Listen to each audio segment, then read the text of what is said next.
A girl named Kate was 14 years old. Her house was filled with rooms and old artifacts that she was forced to memorize everything about them. She was babysitting her brothers while her parents were next door for coffee and had told her, after putting your brothers to bed, go to the basement and watch TV, because you might make noise if you are in your room. Also, do not stay up texting your friends after 12 o'clock, because you have school tomorrow. Kate had just returned to the living room when she heard a loud creak.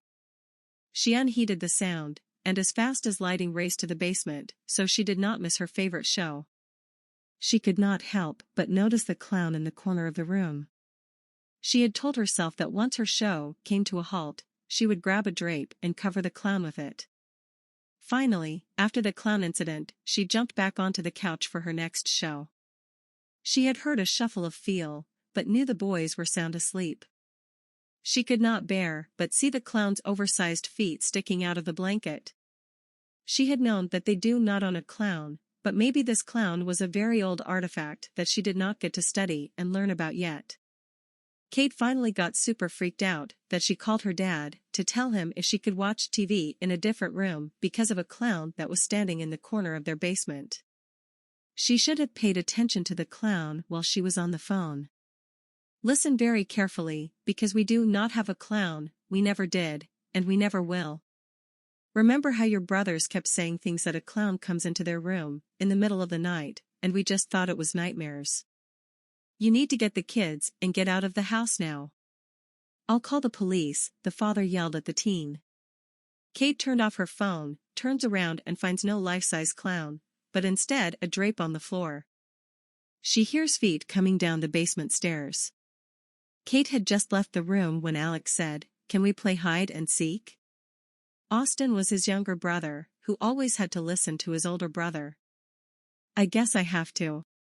Since you are the older twin," Austin replied. "Stop yelling, and I am only older by 16 seconds. Alex said. "Hey, what happened to that game of hide and seek?" Austin replied. "Let's play," they both yelled. They began playing their game of hide and seek. The boys had just finished their 10th round when it was Austin's turn to find Alex.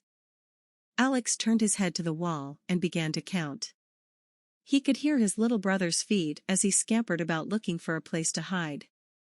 "Ready or not, I'm coming," cried Alex, and off he went looking for his brother. He looked in all the usual places, behind the sofa, in the bathroom, behind the shower curtain, behind the curtains in every room, and under all the beds, but he couldn't find him. The apartment was eerily silent. Then, he heard a scraping sound coming from the wardrobe. Alex was sure he'd already looked there, but he went anyway and called out, "Come out, I've found you," but there was only silence. He had yelled that, because every time they played a game of hide and seek, Alex would yell, "Come out, I've found you," and Austin would come out from his hiding spot. Again, he called for his brother to come out, and again nothing. Opening the door, the boy tried to peer behind the wall of dresses and coats hanging there. He bent down, but he did not see any feet standing there. He began to rise up and put his hand out into the mass of clothing to feel for his little brother, and came out of the closet when a small, icy cold hand came out, grabbed his wrist, and tried to pull him into the closet. As Alex was trying to pull himself free, he hears a noise behind him, looks over his shoulder, and sees his brother behind him. "Couldn't you find me?" asks the boy. The older brother screams in fright and desperately tries to free himself from the grip of the hand, because both of his brother's hands were on him. Then Austin noticed what was happening to his older brother, and grabs Alex, and together they manage to pull free.